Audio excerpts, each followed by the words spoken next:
But 2019 I had an awesome flight. It was my first and only time on an Emirates business flight, but I actually needed it. As I said, I had gone to Morocco, so I came back from Morocco to Dubai. That was a 7.5 hour flight.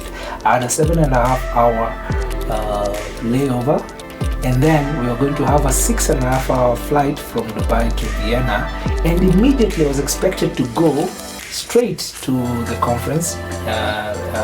Then from the conference I would get to the room, and so I was just going to probably black out because it was crazy. So this particular 6.5 hour flight from Dubai to Vienna was a welcome surprise.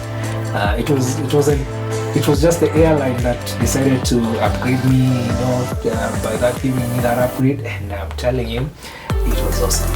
As in, at least I now had a bed I could sleep on the flight. And after that, it's when I just wish they had done this early as well, because after that my miles had reached a point where I moved to silver, and so I could actually access the lounge, business class lounges. But this time I didn't have that access. Though I had the business class flight, I didn't have access to the lounge by that time.